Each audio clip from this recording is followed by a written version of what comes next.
Okay. Well, hello, good evening. I'm Mark Pinto with Phoenixville Public Library, and welcome to the next event in our Community Gardening Around the Village series. A shout out first to our series partner organizations, Phoenixville Communities That Care, Phoenixville Recreation Department, Phoenixville Area Transition Living Landscape, Penn State Extension, Camp Hill, Kimberton Hills, Phoenixville Hospital, Trellis for Tomorrow, the Chester County Food Bank, and Steeltown Village. Tonight, we'll learn all about planting and growing dahlias with Penn State Extension Master Gardener Sharon Richardson. Sharon also volunteers as a Pennsylvania Master Naturalist and as a Conservatory Docent and member of the Hort Information Team at Longwood Gardens.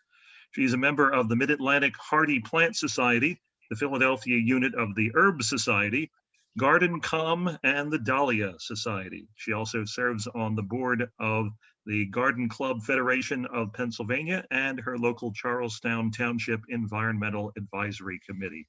Welcome, Sharon. Thank you so much. It's a pleasure to be here this evening. This is one of my favorite topics. And I just heard before we started officially, one of my friends from another organization, Jackie, is on, and she said, "Oh, I just saw some dahlias that were like 3 for $5 or something like that." And I figured I had to take a chance. Well, that's exactly how I got into this. So I showed up to Longwood one day for my volunteer session, and out in the visitor center, in front of the visitor center, as you walked up from the parking lot, the Dahlia Society was having a tuber sale, which they do annually, except not this year because of COVID. But the Dahlia Society always has a tuber sale. I knew nothing about dahlias, but they had these unbelievable pictures, and you just wanted them all, but I didn't know anything about them. So I don't remember whether I bought 3 or 5, but it was a low number. And it was hard to pick out, but I did. I picked out 3 to 5. And as I wrote my check, the person that I handed my check to said to me, "You know, you have to dig these out each year." Well, no, I didn't know. And that came as quite a surprise. So I'm thinking in my head, yeah, right, I'm not digging these out. Well, I got beginner's luck in a way that just exceeded all expectations. I had the most spectacular dinner plate dahlias. I was just jumping for joy. I had no idea what I had done. And really, I hadn't done anything. So when we go through this talk, I will tell you what the experts say and what I have done, because I haven't done everything the experts say, but my soil and my situation, sun-wise and weather-wise, just seems to love dahlias because I don't do any fussing. I don't do any mussing. I don't use any chemicals. So when you hear about fertilizer, that's what the experts recommend, but I don't use pesticides or fertilizer or any other chemicals. So I will distinguish between what the experts say to do and what I do. So you don't have to be fussy to have dahlias. So why would anybody love dahlias? How could you not? They are unmistakably dramatic. They're easy to grow. Once they start, you have them until the first hard frost. They come in every color combination you can think of except blue. You can have solid, you can have variegated, you can have blends, but you can have the tiniest little pom-pom and the biggest dinner plate. It's just amazing. So I think they have certainly earned a distinguished place in the landscape. So dahlias are tuberous rooted, tender perennials. And pretty much I would not call them perennials in Pennsylvania. They can be perennials somewhere. And if you have a microclimate on your property that you can keep relatively secure, you might get a couple to overwinter by mulching them in, but you probably would lose more than you would gain. What do they look like? They look like potatoes. So they're hardy to about 20 degrees according to the books, but I wouldn't take the chance. And more likely than freezing them would be having them rot from all the moisture, from too much rain, too much snow melting and rotting the tubers. They can range from 15 inches to 8 feet tall. As I mentioned before, they virtually come in every color. And with what they're doing with plant science these days, I wouldn't be surprised if somebody comes up with a blue one. The leaves are usually green, but there are some varieties that have very dark green to almost black. So depending on when you plant them, they'll bloom from early spring or late spring or early summer until the first hard freeze. And trust me, if I can grow them, you can grow them. They are not difficult to grow. So there are a lot of myths and misunderstandings about dahlias. So let's do away with some of those myths. You do not have to plant rows with massive infrastructure. You do not have to plant them alone. In fact, the first 3 to 5 that I bought, I literally stuck in holes in a garden, in a flower bed. I didn't make a separate bed. I just stuck them in between some other things. You don't have to baby them with huge amounts of time and money and fertilizer. And you certainly don't have to cut down all your trees. You will have to give them plenty of sunlight. A minimum of 6 hours, but 8 hours would be even better. You may need to water them because they love water. And so if you're not getting an inch of rain a week, you're going to need to be watering. And depending on which cultivar, you may need staking. In my opinion, unless you really, really know what you're doing, you should stake them all so that you have the support. So planting dahlias. The first advice that most books will say is spread a general purpose fertilizer such as 10-10-10. I'm here to tell you, I've never spread any fertilizer. Ideally, the soil should have well-drained soil with 6.5 to 7 pH. The first year I planted them, I just stuck them in the ground. I did not know what my pH was. I did not know whether it was well-drained, and they did just fine. But now I do soil tests so that I'll know that I'm within that range before I plant my dahlias. But you don't have to. But if you know what your soil pH is and it's way lower than that, you might want to think about amending your soil before you plant. So you should let the soil warm to a consistent 60 degrees. Some of the people in the Dahlia Society do plant early. I wait till Memorial Day because then I feel confident that my tubers are going to be warm enough to start growing and they're not going to get drowned by the May rains. The last couple of springs, we've had so much rain that I feared that my tubers would rot before they got a chance to grow. So I wait. But the later you wait, the later you get flowers. So also some people put them on trays and just lay them outside and let them start growing leaves before they put them in the ground. That's another way to know that they're ready.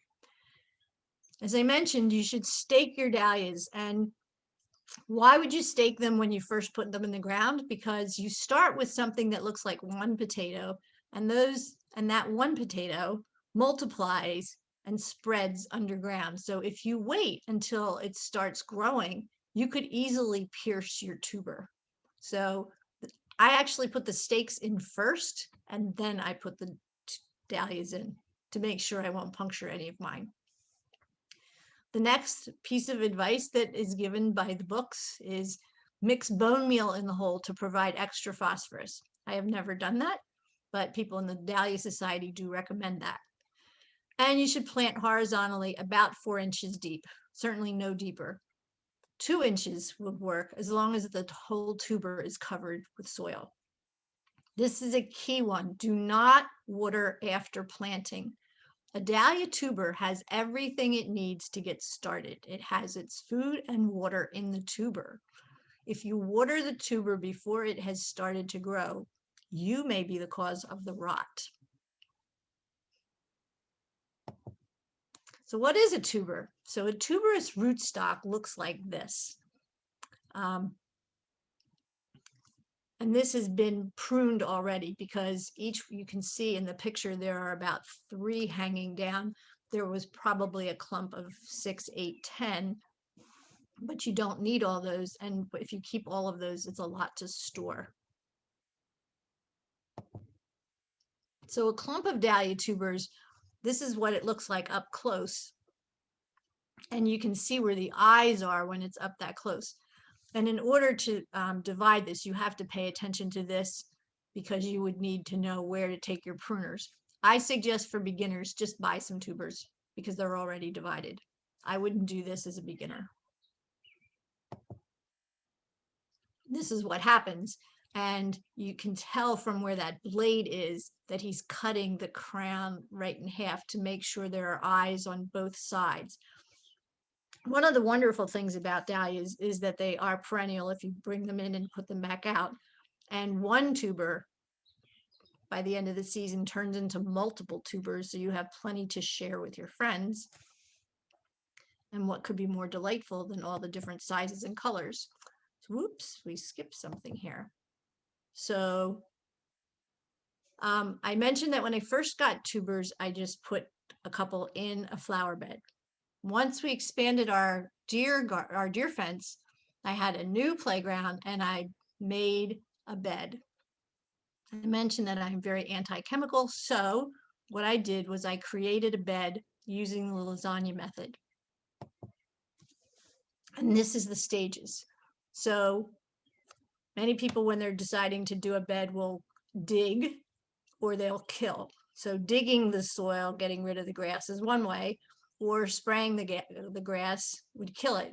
I smothered the grass in what's called the lasagna method. It means the same thing as it does with food. It's layers. So I started with compost. I put cardboard down.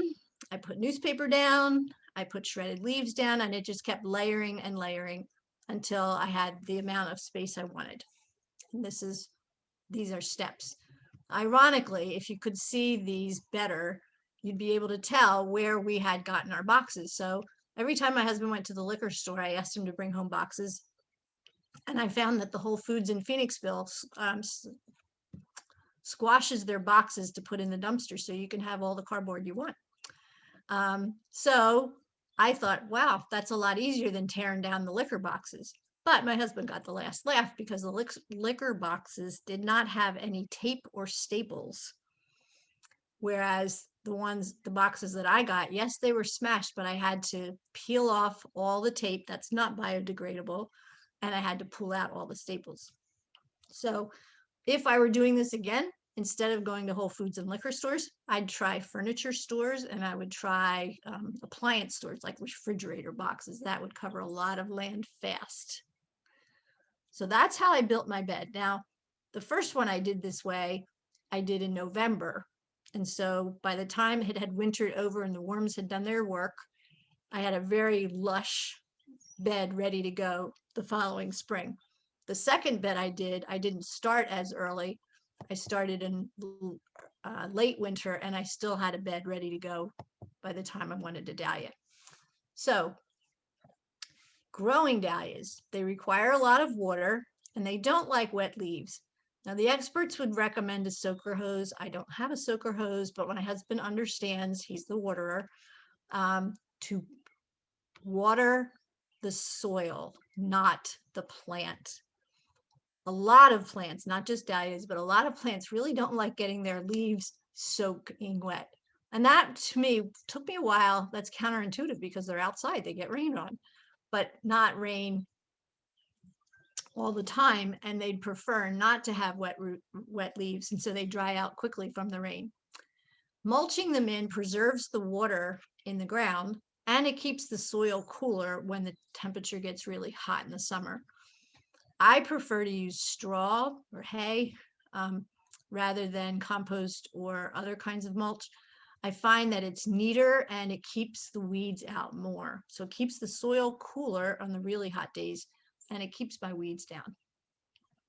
Deadheading is important to ensure more blooms. That I do absolutely agree with. Just keep deadheading and you'll get more and more and more. The next one, I don't fertilize, but if you do fertilize, they really do apparently like high phosphate fertilizer. And for those of you that are used to looking at fertilizer that has 3 numbers, the phosphate is the middle number. So it doesn't matter if you don't remember them all, but the middle number should be the higher one. If you want bigger blooms, you remove the side buds. That's way more important for people who want to enter competitions than it is for home growers who want to love them. I don't necessarily care whether I have the biggest bloom. I want all the flowers I can get. The same thing about pinching. In the beginning, I wouldn't worry about pinching or pruning. I would just enjoy them. And then as you got to know the plant and observe their habit, I didn't even know that you were supposed to pinch until I went to my first competition. I learned a lot that year. And as well as many other flowers, it's best to do your cutting of flowers that you want to bring in for vases in the morning before they've started to wilt, before they've had the heat of the day. So try to keep that in mind.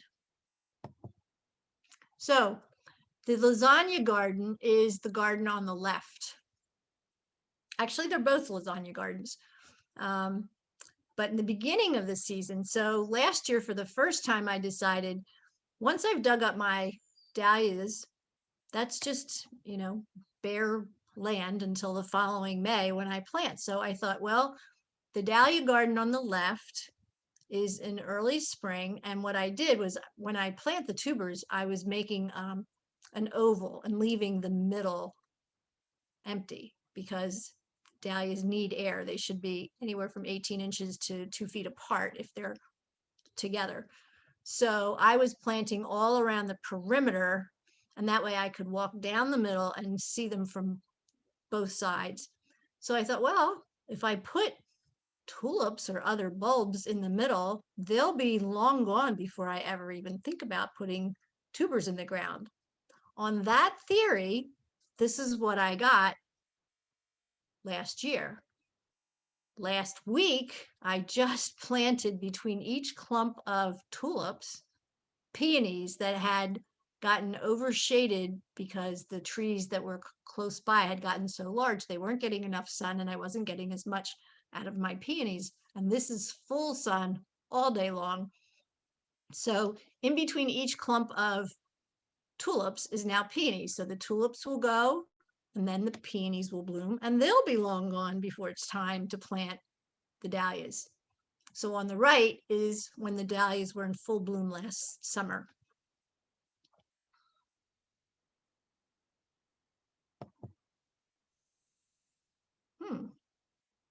I don't have any idea where that sound effect came from, but I didn't do that. Anyway, this is what a dahlia show looks like at Longwood Gardens. We are so blessed to have Longwood here because people go to dahlia shows all over the country. And I was told that when the National Dahlia Society was being hosted by the New York State Dahlia Society, they held it in a college in classrooms.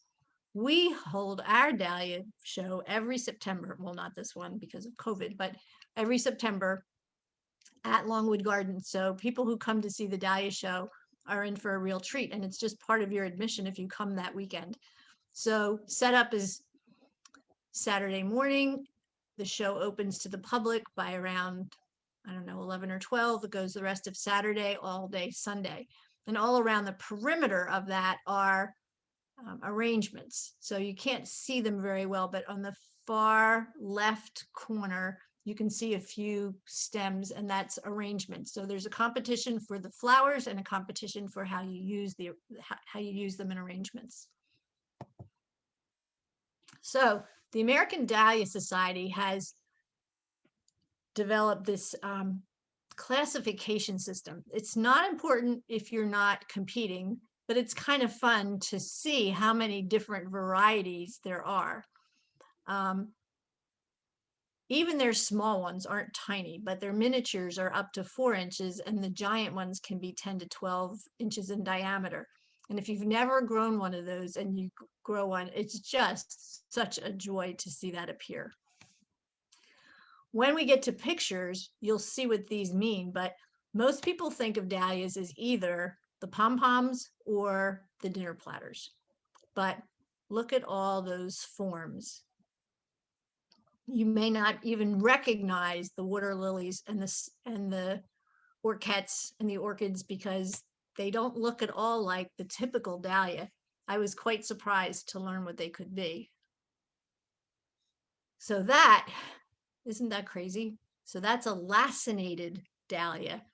And lacinated is a fancy word for the formation of that. It's not as neat and formal and tight as the dahlias you may be used to.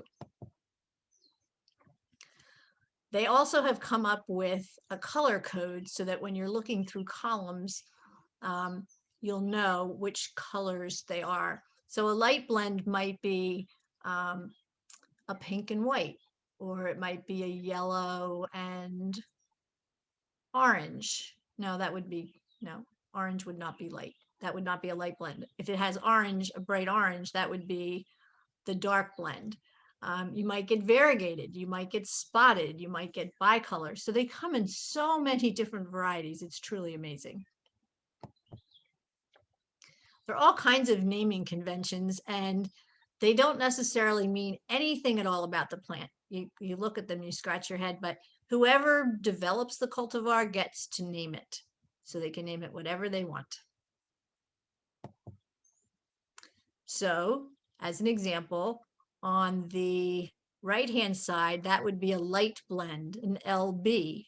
It would also be an incurved cactus because the petals are curving up and they're going in. So that would be called incurved. Sizes go AA, BB, and this happens to be named Taratahi. I had no idea that that was a dahlia, but that's an anemone flowering dahlia. And it doesn't really matter if you remember these terms about elongated disc florets. It's just to know of the different kinds of forms that dahlias can come to. So each disc floret would be entirely tubular and or have a fringed tip, like this fringy.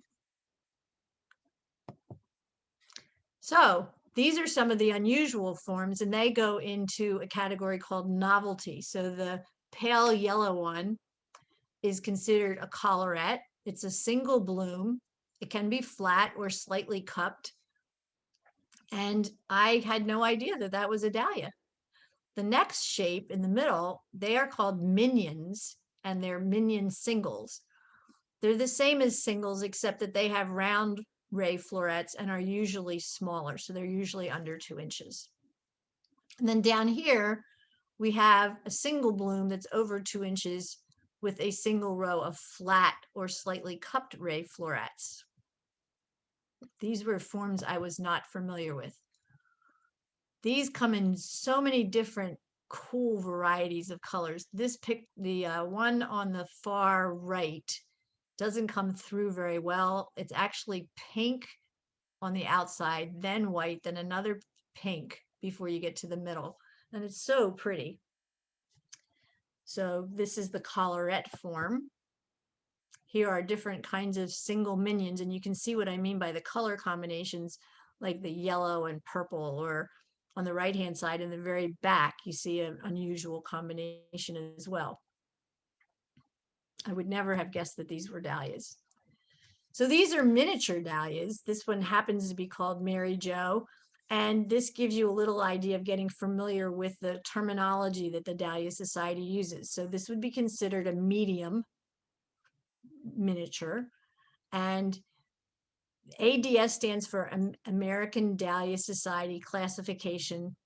It's not going to be important to you unless you ever decide to compete. Then you'll learn in more detail what these numbers mean. I don't know what they mean.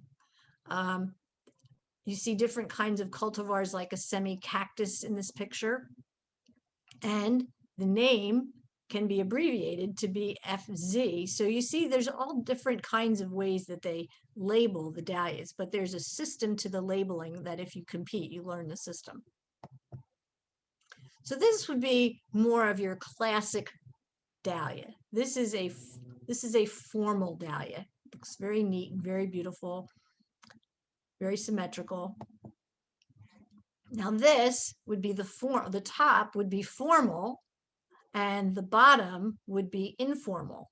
And informal might be twisted, they might be wavy, they might be curled, but they're not symmetrical and smooth the way you can see the difference between a compact formal design and a decorative.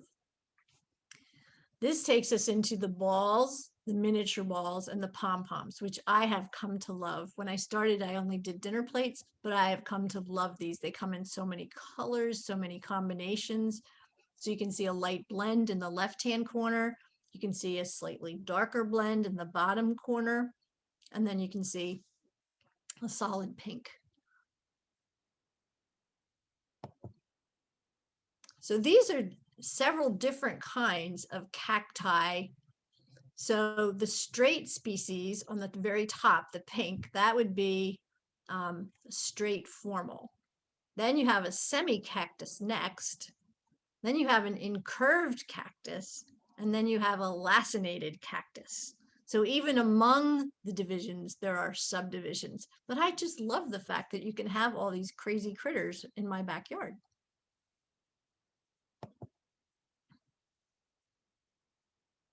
To me, this is just pure eye candy. I just love it. Christmas isn't as much fun as when the dahlias come in. So this is at the Dahlia show at Longwood, and these are the novelty categories. So if you could see the tags, you would see that those kinds of labeling techniques were used on all these competition tags. So this is a competition where you have to have 3 of the same kind that are close to perfect. And the difficulty of having 3 perfect blooms at one time of one type takes a lot of skill and or luck. And at the very end, I'll show you that one year I just hit it lucky. I didn't do anything special. I had no idea. I just happened to have 3 that had come in at the same time and looked like they were all fresh at the same time. And I submitted them, and I was so excited to win a place at what they call the honor court. I'm sure that will be the only time I ever get to the honor court, but I just got lucky and had 3 perfect ones at the right date. So this is an orchid form. Would you guess that that was an orchid? An orchid dahlia. A single row of uniform, evenly spaced florets arranged in a flat plan. This is an orchid dahlia. And sometimes those petals are flat and sometimes they're curved, almost like they're curled up into a tube very tightly. So I have tried both, and they're really quite dainty and quite delightful. How about that? That's what I meant by folding in. So this one is called an orchette. So if I go back for a second, you see those are flat on, and you see these are curled, and they just look so adorable. And this one is called Fancy Pants. This one's called a peony form. So it has to have at least 2, but not more than 5 rows of ray florets around the disc. Now, have I ever stood outside and counted the rays or the discs? No, I have not. But I think it's interesting that they have distinguished them that finely that they count the layers. So these are peony flowering. And I chose the Bishop of Landolph because you can see it, the flower best in the left with its dark foliage. On the right, that picture's a little washed out, and so you can't tell how dark its foliage is. But the Bishop series have dark foliage. Some call it black, some call it very, very dark green. There was the Bishop of Landolph, the Bishop of York, the Bishop of Oxford, and I just lost my cursor. Where did it go? There it is. This form is called stellar, and it almost looks like it's exploding, pushing its middle out to the foreground and the back, like the windswept hair. I just love this stellar form. I think it's so lovely. So these are different kinds of stellar forms, and on the right-hand side, it's hard to know out of context. Those are huge. They are very, very large stellars, whereas the ones on the left-hand side are a little bit tamer. They're not quite as huge. And these are called water lilies. Obviously not what we think of when we think of the water lily in water, but this kind of dahlia is a fully double symmetrical dahlia. And one way to tell is the back of the plant should be flat or saucer shaped, and the open faced gives a delicate appearance. And I learned something important in competing, but it doesn't matter if you're not competing. the very middle, the center, has to be closed to enter it into competition. As soon as this opens, they call it blown or popped the center, and it is no longer eligible for competition. So I don't know if you can see the flat bottoms, but I guess along here and along here you can see. And so they could be floating like a real water lily would. And these are fun to put just in a bowl of water, of course. So there are plenty of big ones if you want big, but there are also plenty of small ones. And they are the most fun to photograph because they're also beautiful. You really don't have to be a good photographer. The flowers do all the work for you. You just click. This is a light blend, and it's a semi-cactus, and it's considered a AA, which means it's the largest of that category. Now, this is just an example of what you can do with a few smaller dahlias and some talent.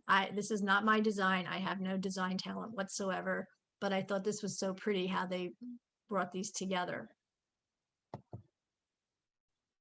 This was a blue ribbon winning fountain because it was evoking the fountains of Longwood from the time that we hosted the National Dahlia Society in 2018. When we hosted the National Dahlia Society show in 2018, a gentleman from Australia came and he spoke to our group, and he grows 4,000 dahlias in Australian heat of 110 degrees. Can you imagine? So I didn't know this until that year. And when I said something to another gentleman, he said, well, I umbrella mine because I don't want the sun to bleach the color. So on his darkest dahlias, like if he wants a pure dark red, he will umbrella that. As opposed to a pink, you might not see the difference. But on the dark versions, the umbrella screens the sun. I was amazed. So this was another interesting thing for me because I belong to a garden club that does flower shows, and when they have their shows, they put them in plain green bottles that look like wine bottles. So in garden club flower shows, you have to cut all the leaves off and put them in these bottles that if the leaves were on, the bottles would fall over. But these are vases specifically designed for showing dahlias because they usually require leaves. You see there's 2 sets of leaves there. I'm not sure how this got in or this got in, but you see they didn't get blue ribbons because they don't have 2 sets of leaves. I didn't know that. And so the first time I went to the competition, I had already stripped all the leaves before I got there. Now, mind you, I am really not interested in competing. I just love growing them. But as a member of the Dahlia Society, they're always worried that they won't have enough entries, and they beg us to bring something in. And the first time I took things in, almost everything was rejected, primarily because I had stripped all the leaves. So I wasn't expecting anything. So I wasn't upset. They were worried that I'd be offended, but I wasn't. I was there for the fun of it. But there's a category for showing your dahlias. There's another category for design, which I said I don't do, and another category that's not a competition, but we're all as members invited to bring a vase that shows off dahlias, our favorite vase for showing off a dahlia. And I brought an oval. It was a hollow oval, and it had a little base where I could put like a pincushion. I could put the frog in that little base, and this oval just framed perfectly the dahlia, like a picture frame. Well, I had already gotten everything rejected, and then they rejected it because they rejected my vase because that's not a vase. So, okay, it's not a vase.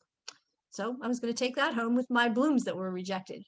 Well, the woman who was in charge of the design category came running back to where we were all prepping, saying, we don't have enough designs. We don't have enough designs. And she comes up to me, and I've got all these flowers sitting in front of me that have been rejected. And she said, "Why haven't you made a design?" I said, "Oh, I'm not a designer." She said, "Well, what's wrong with this?" And she held up one of my dinner plates, and I said, "Doesn't have leaves." And she said, "That doesn't count in design." And I said, "Well, I don't have a vase and I don't do design." And she picked up the what I had called a vase that had just been rejected by somebody else. And she said, "What about this?" And I said, "They said that's not a vase." She said, "That doesn't count in design. You can use whatever you want. So put some of these in that." And she went away and said, "I'll be back in 10 minutes. Put something, I need something in that space." So there were other women there who helped me, and we put something on the table, and it went through the competition, and we went home for Saturday. And Sunday, when I went back to pick my dahlia, my vase up with the dahlia, it had won best of show. It had this huge special ribbon on it. I was so surprised and so mortified. And my girlfriend said, "Oh, wait, did they see this at the garden club?" And I made her promise not to tell anybody because they'd think I knew what I was doing, and I absolutely didn't. But one lady got it to fit in the vase. Another lady put some greenery around it, and another lady fluffed it up. And so I took the ribbon and I showed them, and I said, "You each should get 1/3 of this ribbon," because it was 3 streamers down, because I didn't earn this. I brought raw materials, all of which were rejected, and you made something gorgeous out of them. So I really can't claim that I won anything, but it was kind of fun, just the excitement of it. So this is what you can do with dahlias. What could be more lovely? So resources. Longwood is certainly a great resource. The American Dahlia Society is a great resource. If you go online, you can see they did their shows this year on webinars, so you can see their shows. And if you join the Dahlia Society, you get lots of friends helping you figure this all out. So I highly recommend that you join the Dahlia Society. There are my 3-of-a-kind Bloomquist pumpkin. I will never get to the Court of Honor again, but that was certainly exciting. So that ends the PowerPoint presentation, and I'd be happy to answer questions. Thank you so much for coming. Wow, I think we're all just intoxicated by those photos. It's I gorgeous. just love them. Somebody put a message in chat. Can you see that, Sharon? Can I buy dahlia bulbs at Colonial Garden? I have no idea what they have in stock, so I would call them and ask them. I have seen them at Home Depot. I've seen them at Costco. If you can find somebody locally who's dividing them, that's another way. So I didn't get into the how to store and how to divide, because I would consider that advanced, and I'm just trying to encourage you to give them a try. But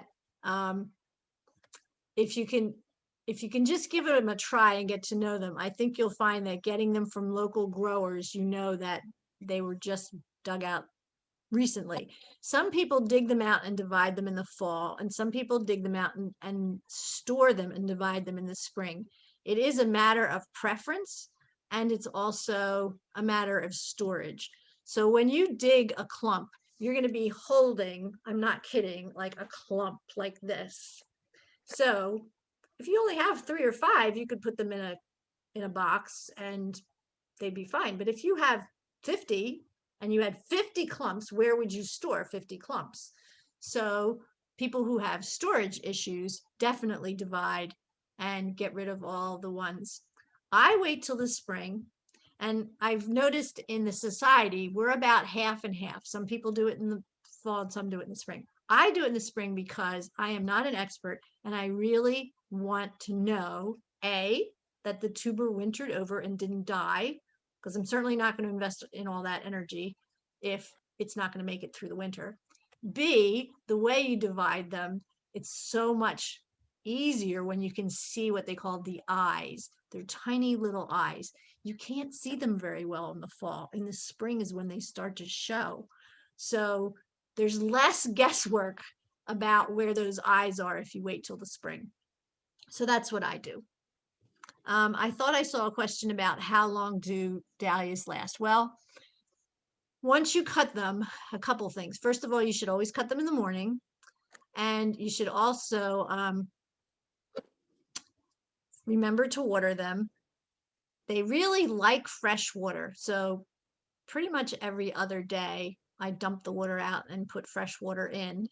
So it really depends on the condition, how young or old it was when you cut it, and whether you're giving it fresh water. But I can usually get 5 days to a week out of them. But I love them so much that I am definitely dumping the water and giving them fresh water. Now, some people also use that plant food that you get when you give somebody a bouquet of flowers. I've never done that, but I'm told that that works as well. There's a couple more questions there in the chat. Oh, I'm sorry. I didn't see that. Let's see here. Okay. Oh, can I explain the lasagna method? Okay. Yeah. I live in a development they wouldn't be excited about. No, they wouldn't. So what I do is in between layers, I put rocks on them so that they don't blow away. And when I put the newspaper on the cardboard in, I hose it. And then I put dirt on top of it and I hose it. So I'm like watering it in so it doesn't fly all over the place. Ironically, one of those really windy days in the last week or 2 weeks ago, I didn't have enough rocks down and I did have newspaper where I didn't put enough weight on some pieces. So I had a few stray pieces running around, but it was on my own property, not in my development. Oh, and Mark just put the website in. There's also the Philadelphia Dahlia Society. And I think that might have been, can I still share screen, Mark? I can go back if I can still Yes, share sure. screen. So if we go back to here, and then we go backwards. Oh, I lost, never mind. I can't do it that way. How do I, trying to think how to do this right. Well, we'll use this one. This is the version that has notes that you couldn't see, and neither could I, but there we go.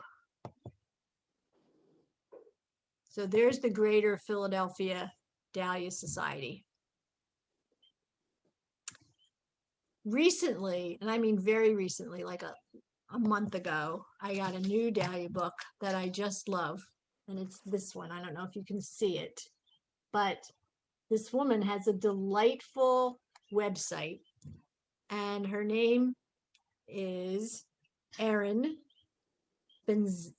Benzakian, but what you need to know is it's called Floret Farms Discovering Dahlias. So it's Floret Farms. If you go to Floret Farms, she has wonderful videos about how to do. She has a great one on dividing. She has a great one on storing.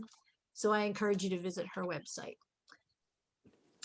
Are there any other questions? There's one other, do deer eat these plants? That is too funny. So I listened to somebody else give this presentation last week, not my presentation, but his own. And he told them that they were deer resistant. Twice, 2 different years, when I had a few extra tubers left over, I put them in the front. My deer like dahlias. His deer don't. He said, I just saw him this week when he gave me some tubers, and he said that he has a herd of 8 deer that come through his neighborhood, but they don't bother with the dahlias. Well, my deer nipped off the buds and spit them out and left them on the ground. I was not a happy camper. Now, this year I'm going to try with a couple that I'm not even sure are viable, and I'm going to try putting them amongst dahlias, amongst daffodils and lavender, which I have out front. So out front I have what I call my deer trial garden. So you've heard of trial gardens, perhaps, where somebody tests 50 different kinds of tulips to see which ones are best. Well, I'm taking plants from the back that the books say are deer resistant and putting 2 or 3 in the front and seeing what happens. And I can tell you what the books say, and I can tell you what the deer do. So for example, the books say that Monarda is deer resistant to the ground. They ate them to the ground. The books say they won't bother zinnias because they have rough leaves to the ground. So the things they didn't bother, they did not disturb any beauty bushes, they did not disturb lavender, and they did not touch euphorbia, and they didn't touch the mountain mint. Everything else I've tried, they've done a number on. Any other questions? Feel free to, oh, there is one there. It probably would. I mean, occasionally when I really want them out front, I will put them out front and spray them. But I mean, the first rain and it's gone. So I've not tried meshing them. Depends whether the deer would bite through the mesh. I haven't tried it, so I can't speak to that. Anything else? Anyone else? And feel free to unmute if you don't want to chat.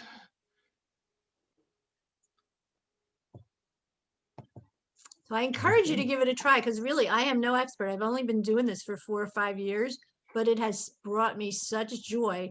When I did that lasagna method and I was trying to decide where on this, I think it's probably more than an acre, where was I going to do this lasagna garden? I decided to put it right in front of my bedroom window, because we have a big bay window in the front.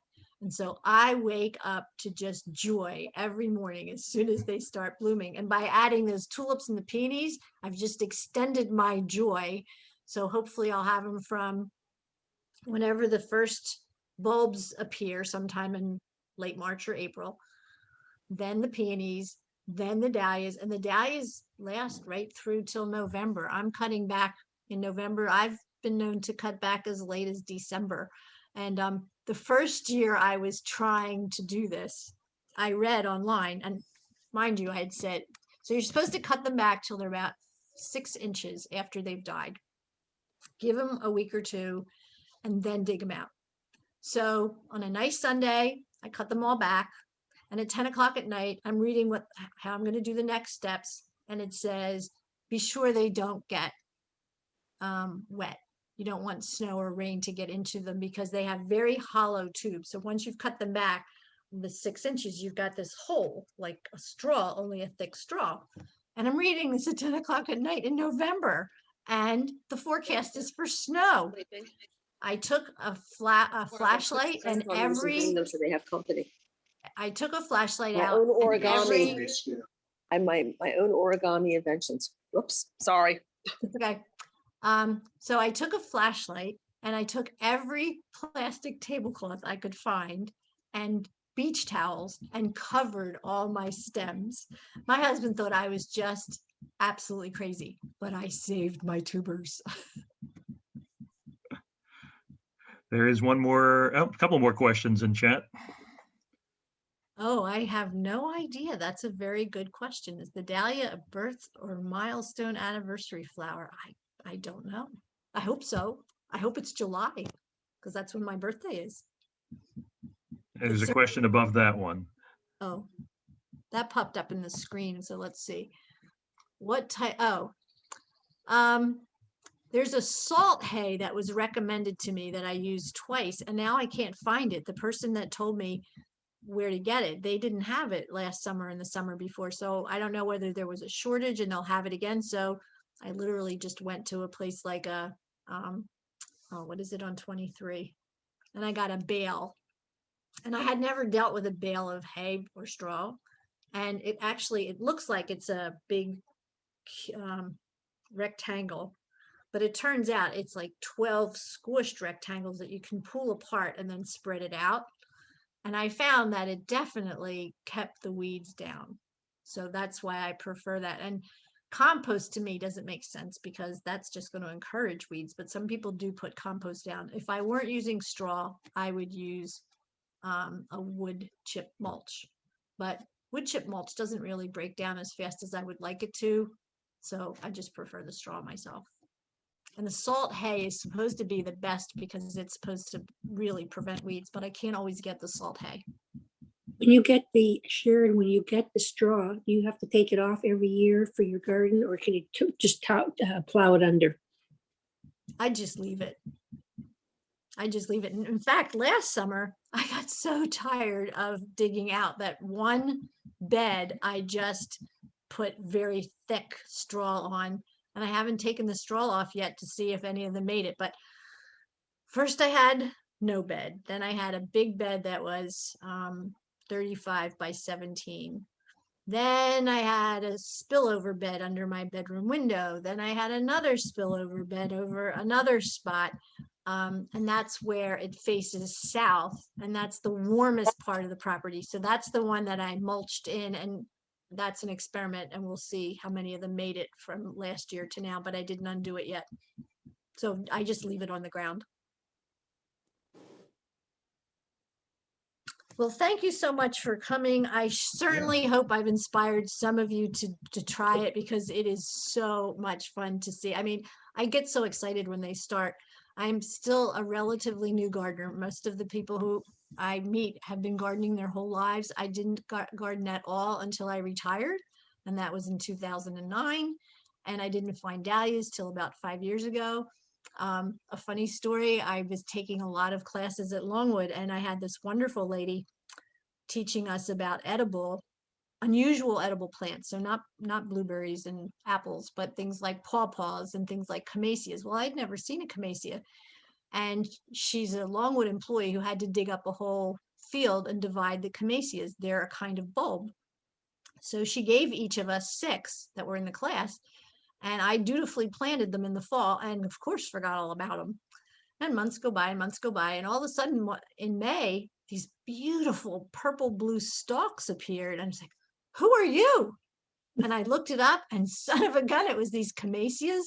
And if you can get to Chanticleer as soon as possible, it has camasias everywhere. They're the most beautiful blue purple flower. And it turns out that the Indians used to eat them because their tubers or their bulbs are edible, and they would use them the way we would use shallots. I would be furious if anybody dug up my camasias. There's no way they're going to eat those. Pardon? So anyway, if you can get to Chanticleer, they're in bloom, and they planted them in mass, just massive serpentines going through. It's just absolutely gorgeous. Oh, I see. Somebody offered to us that the official birth flower for August, and wow, that's cool. I did not know that. Thank you. My sister's birthday is in inner strength, change, creativity, and dignity. Whoa, I'm going to take a picture of that for my sister. So thank you. Mark, I hope you're not still recording. We are. Can you, when you put it on, can you chop that off? You should have ended it at the question and answer. That's just frivolous extra information. No, that's fine. No, we appreciate you sharing this tonight, Sharon, and thanks for being part of our series too. My pleasure. Thanks for coming. I hope you all have great success. It's delightful. Thank you. Good night, Thanks everyone for everybody. joining us tonight. Have a great night. Good night. Thank you so much. Take care now.